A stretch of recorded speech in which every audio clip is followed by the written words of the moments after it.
Steffi Spencer's world tilted on its axis when her daughter Kelly woke up in the middle of the night wrenching in pain, clutching her stomach as though something inside her twisted like a live thing hungry for escape. The little girl's face, usually bright with curiosity, bore an ashen pallor that sent Steffi's protective instincts into overdrive. She scooped Kelly into her arms and rushed her to the nearest emergency room, where blinking monitors and the sterile scent of antiseptic greeted them like old foes.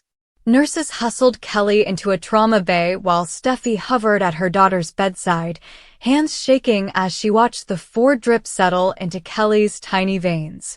Dr. John Finnegan appeared with measured calm, his face creased with concern, his voice soft as he explained that Kelly's symptoms were baffling. Acute gastrointestinal distress, mixed with neurological tremors, as if her body were rejecting itself, or something inside her stirring memories better left buried. Steffi worried that if they didn't find the cause soon, they might lose her. Day blended into night in that fluorescent-lit room as Steffi refused to leave Kelly's side. Blood tests, MRIs, lumbar punctures, each new procedure offered only more questions. And all the while Kelly whispered fragments in her sleep. A lullaby she had never heard before, a woman's voice calling her my precious, a name Amanda, that shivered through the corridors of Steffi's heart like a cold wind. As Finn and his medical team worked around the clock, Steffi seized the gaps between treatments to dig into Kelly's past. She rummaged through Liam's files at home, birth certificates, adoption papers, DNA test results, and discovered discrepancies he'd overlooked or hidden. Signatures in strange hands, medical charts that stopped abruptly, a referral to a pediatric specialist in Seattle when Kelly was only weeks old. Steffi's phone calls to the Seattle clinic were met with polite demurrals until she identified herself as Kelly's mother. Then the receptionist abruptly ended the call, citing confidentiality. Steffi's heart pounded as she realized this was bigger than a mysterious illness. This was the unearthing of family secrets Liam had concealed, and Kelly's body was rebelling against the lies. With each test result returned inconclusive, Steffi's frustration mounted. She confronted Liam in the hospital corridor, his shoulders slumped under the weight of guilt and fear. "What haven't you told me?" she demanded, voice low but fierce. Liam's eyes darted away as he confessed that Kelly's birth had been complicated by her biological mother's identity. A nameless donor from an experimental fertility trial he'd participated in during a dark time before he and Steffi were married. He'd agreed to keep it secret, thinking it would protect Kelly from stigma and him from scandal. He never imagined the past could resurface like a viper, striking at the heart of his family. Steffi recoiled, betrayal and fear mingling in her veins, but there was no time for recrimination. They needed answers, and Kelly was fading. Late one night, Steffi slipped into the hospital records office, using a temporary badge she'd borrowed from Finn. She rifled through Kelly's chart, finding a reference to patient 47V, a code name for the clinical trial that had provided the egg donor for Kelly's conception. Beneath it lay a file stamped, "Confidential, do not file," its pages yellowed with age. With trembling fingers, Steffi opened it and gasped at the contents. Kelly's donor mother had been part of a study into rare blood disorders and had exhibited symptoms strikingly similar to Kelly's current condition. Worse, the donor's identity had been erased from public record after she died under suspicious circumstances, and her daughter, Kelly, was never informed of the genetic predisposition she carried. Steffi felt her world spin. The little girl she held was not just her daughter by love, but the unwitting carrier of a deadly hereditary affliction, masked until now by youth and the resiliency of a child's immune system. Her lips trembled as she cradled the file, tears blurring the ink. She needed Finn's medical expertise more than ever, but she couldn't trust Liam to tell the truth. In that moment, Steffi resolved to protect Kelly by any means necessary, even if it meant confronting the darkest secrets of her husband's past.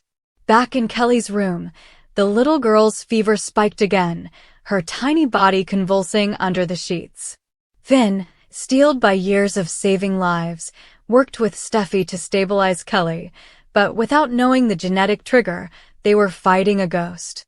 As he adjusted medications, Steffy watched his jaw set in grim determination, and realized in that gut-sinking moment that finding the truth about Kelly's origin was the only way to save her. She whispered to Finn about the 47B code, and his calm eyes narrowed. He pulled her aside and shared what he knew of the trial. It had been abruptly halted 3 years ago after several participants developed autoimmune syndromes. The donor mother's death was ruled accidental, but rumors of cover-ups and corporate interference persisted in hushed medical circles. With no time to lose, Finn arranged for urgent genetic sequencing, partnering with a renowned lab that could test for the rare blood disorder suspected in Kelly's donor lineage. The results would take 48 hours, 48 eternities for a mother watching her child's cheeks hollow and her breathing grow shallow by the hour. As they waited, Steffy combed through every memory Kelly had uttered, lullabies, names, whispered phrases. They formed a mosaic of someone else's life. Snatches of a woman calling, "My precious Amanda," the smell of jasmine and mourning, the echo of sobs in a rain-darkened hospital corridor. Steffy replayed Kelly's words until they began to unlock doors in her mind. A date, June 12th, scribbled in a baby book that didn't belong to her, a photograph tucked behind Liam's medical degree of a woman who could have been her twin. She confronted Liam again, his defenses finally shattering under the weight of her resolve. With tears staining his cheeks, he admitted that Kelly had not been born in Los Angeles, but delivered by his best friend in Seattle, who had promised anonymity to the donor family. He had been frightened that revealing the truth about Kelly's lineage would cost him the family he loved. But in hiding that truth, he had allowed Kelly's life to hang in the balance. When the genetic sequencing results arrived, they confirmed the unthinkable. Kelly carried the rare autoimmune marker that had afflicted her donor mother, a condition with no cure, only management. The revelation hit Steffy like a physical blow. Her daughter's life was a battlefield of inherited vulnerability and her own capacity to fight like a lioness. Yet within that anguish, a fierce clarity emerged. To save Kelly, they needed to embrace the truth, not fear it. She resolved to confront Liam and his circle of secrecy head-on, to demand full transparency from the hospital and the pharmaceutical company behind the trial, to rally experts and advocates to forge a treatment protocol tailored to Kelly's unique genetic profile. That night, as Steffy sat by Kelly's bedside, reading from a storybook in a voice that trembled with exhaustion and hope, she vowed that no secret, however dark, would stand between her and her daughter's future. The next morning, armed with the sequencing report and the confidential trial file, Steffy stormed into the room where Liam and Finn waited. Kelly lay pale but stable, her breathing steady under the watchful gaze of Finn's stethoscope. Steffy laid the documents on the table, her voice unwavering as she announced that the era of concealment was over.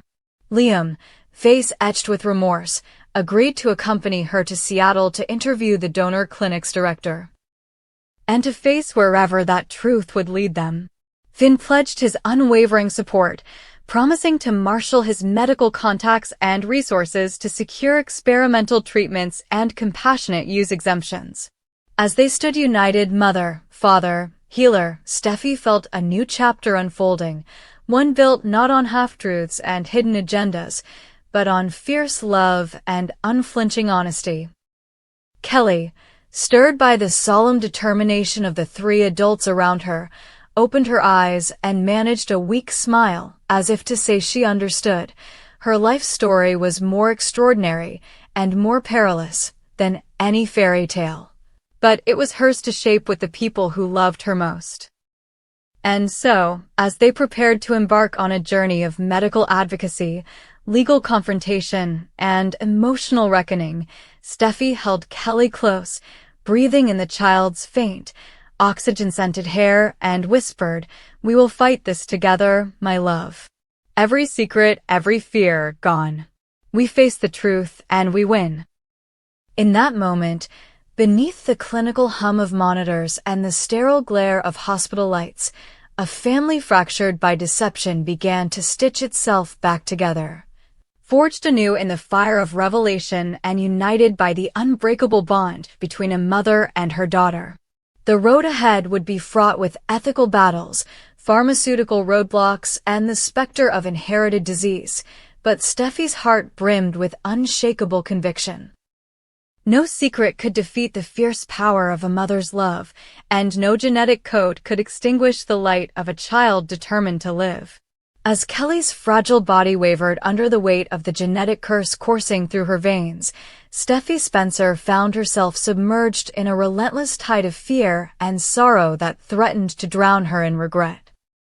From the moment Finn delivered the grim confirmation that the rare autoimmune disorder inherited from Kelly's donor mother had progressed beyond even experimental treatment protocols, Steffy's world constricted to the thin hospital room where her daughter lay tethered to life by an array of tubes and beeping monitors. Gone were the fleeting moments of cautious hope she and Finn had shared when sequencing results first surfaced.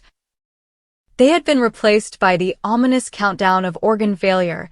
Each labored breath Kelly drew a grim reminder of the seconds slipping away. Steffy refused to leave Kelly's side, pulling a stiff chair close to the bedside and wrapping blankets around the little girl's quivering limbs, forcing down the bile of helplessness that rose each time she heard Kelly's faint moans. The medical team had exhausted every avenue of treatment.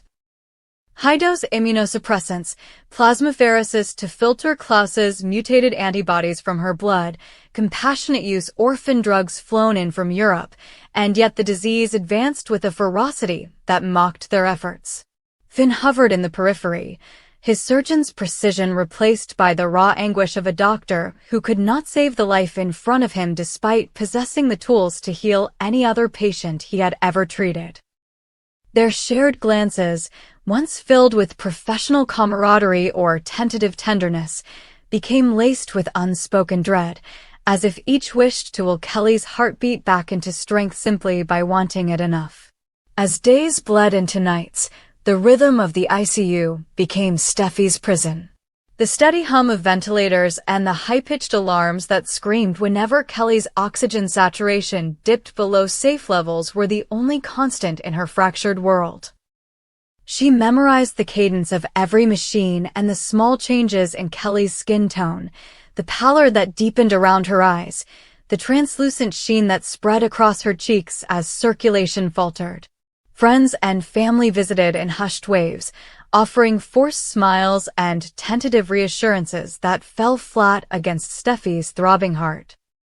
Liam remained a background presence, his eyes haunted by guilt and sorrow, as if each moment he lingered reminded him of the secrets he'd hidden, the lies he'd told, and the fate he had unwittingly sealed. Brooke Logan arrived once, her own grief mirrored in steely eyes that refused to betray emotion, but she retreated soon after, unable to bear the sight of a little girl who could have been her granddaughter slipping away. Ridge paced outside the ICU, his suit rumpled, his face drawn with worry lines he could not smooth away. He petitioned the hospital board for heroic interventions, spared no expense to bypass red tape, and yet each request was met with medical fact. Kelly's disease was terminal. Steffy's grief was a living entity, stalking her in daylight hours and haunting her in nightmares. In those dark dreams, she saw Kelly running in sunlit fields, laughter bright in her eyes, only to watch her collapse in slow motion, her tiny form dissolving into mist before she ever reached safety. Steffy would jolt awake, drenched in sweat, her arms aching from cradling the empty space beside her in the bed. Time itself seemed to warp. Mornings bled into afternoons without distinction, and calendars lost meaning beyond an abstract measure of impending loss. Finn would enter at regular intervals to chart Kelly's vitals, never staying long enough to say more than, "I'm sorry," the words so stripped of comfort that Steffi felt surges of anger she could neither voice nor suppress. She wanted someone to fight the disease as fiercely as she was fighting her own despair, but the enemy was molecular and invisible, mocking every plea she offered in prayer. In the rare moments when Kelly's eyes fluttered open, Steffi kissed her forehead and whispered stories of unicorns and heroes, of grand adventures across star-filled skies, artfully omitting that none of those tales held a guarantee of tomorrow. Kelly seemed to listen, her gaze soft but distant, as if slipping in and out of dreams that Steffi could not follow. When Kelly gripped her hand and murmured, "Mama," her voice little more than a thread of sound, Steffi's resolve hardened. She would not let her daughter be defined by a death sentence. But destiny, like a dark tide, cannot be held back by even the strongest resolve. On a day that bled sorrow from dawn's pale light to dusk's sorrowful hues, Kelly's condition took a harrowing turn. Her breathing grew rapid and shallow before slowing to a fragile rhythm that set alarms screaming through the corridors. Nurses and doctors flooded the room, slipping into roles honed by countless emergencies. Intubation, intravenous sedation, ventilator adjustments, yet their practiced calm did little to ease Steffi's terror. Finn, his hands steady, but his eyes brimming with desperation, refused to leave her side as Kelly's body convulsed in distress. Steffi pressed herself against the bed rail, tears carving stinging trails down her face as she begged the machine to bring her daughter back from the brink. She clasped Kelly's hand, willing her fingers to tighten, to squeeze an affirmation of life, but they lay slack against her own. Then, in a moment suspended between horror and heartache, Kelly exhaled one last breath, an exhalation so soft that only Steffi, bent forward in unguarded grief, could hear it slip away. The monitors flatlined in a cruel echo of silence, and time fractured into fragments of agony. Steffi collapsed onto the bed, arms encircling Kelly's tiny frame as if the strength of her love could hold her daughter's spirit in the realm of the living. She wept until tears left her cheeks raw, her sobs ragged and endless, while Finn closed Kelly's medical chart with the finality of a judge's gavel. In the days that followed, the Forrester, Spencer household became a mausoleum of memories. Kelly's favorite stuffed dolphin sat untouched on the sofa, its soft form gathering dust. Her tiny clothes hung unworn in the closet, their pastel colors a cruel reminder of the life that would never wear them. Steffi wandered through rooms like a ghost, her gaze distant, her laughter silenced by the cavernous emptiness of her heart. Liam tried to soothe her with gentle words, but each phrase felt hollow to them both, reminders of the deception that had robbed Kelly of the care she might have needed had the truth been revealed sooner. Ridge and Eric organized a private funeral in the rose garden at the Forrester estate, petals strewn across a polished mahogany casket like fragments of shattered joy.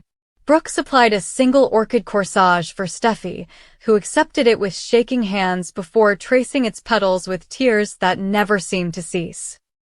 Finn stood at the back of the gathering, guilt etched across his face, knowing that no measure of medical brilliance could rewrite the past or ransom Kelly's future from genetic fate.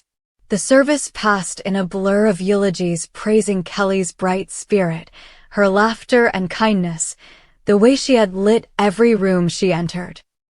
Steffi listened to the tributes as though they belonged to someone else, her mind unable to accept that the vibrant little girl described no longer lived in the living world. In the silent aftermath, Steffi retreated to the villa she had once shared with Kelly's laughter echoing off every wall. The house felt alien in its quiet, the emptiness permeated every shadowed corner, every polished surface. She found herself drawn to Kelly's bedroom, where sunlight filtered through pale curtains onto a bed arranged with her daughter's stuffed animals and storybooks. Steffi sat on the edge of the mattress, curling into herself as sorrow coiled around her chest. She whispered apologies for every time she had allowed the past to distract her from the present, for every moment she had believed that love alone could conquer genetic destiny. She mourned the adventures they would never have. First days of school, birthday parties, graduations, and weddings that lay forever beyond reach.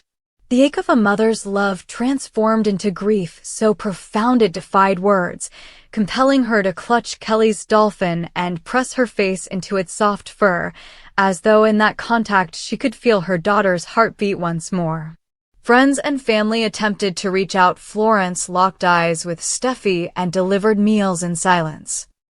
Thomas sent a single white rose, its petals pristine and untouched, symbolizing innocence lost. Yet the chasm of grief yawned too wide for their gestures to bridge. Steffy could see herself in Kelly's broken toys, in every photograph where her daughter's smile shone like sunrise. She cast about for meaning in the rubble of her heart, for answers to questions that had no clear resolution. Why had Liam hidden the truth? Could she ever forgive him? Would she ever forgive herself for not pressing harder until the secret was revealed sooner? The questions haunted her, raw wounds exposed to the world. She drifted through therapy sessions arranged by Brooke, allowing tears to fall but refusing to speak more than necessary, as if words might shatter her further. She spent nights staring at the ceiling, imagining Kelly's presence beside her, willing her to wake, to return from the land where only angels lived. In the months that followed, Steffy's grief became the crucible in which her identity was reforged. The socialite and fashion icon she once was faded away as sorrow sculpted her soul into something new, something defined by loss and the fierce remembrance of a love that transcended life's fragility. She threw herself into advocacy, partnering with rare disease foundations and speaking at conferences to honor Kelly's memory and to support families grappling with genetic tragedies. She took Kelly's dolphin to every event, holding it aloft as the symbol of a child whose light, though extinguished too soon, continued to guide her mother's path toward compassion and change. Liam stood by her side, no longer a husband, but a penitent partner in a mission born of heartbreak.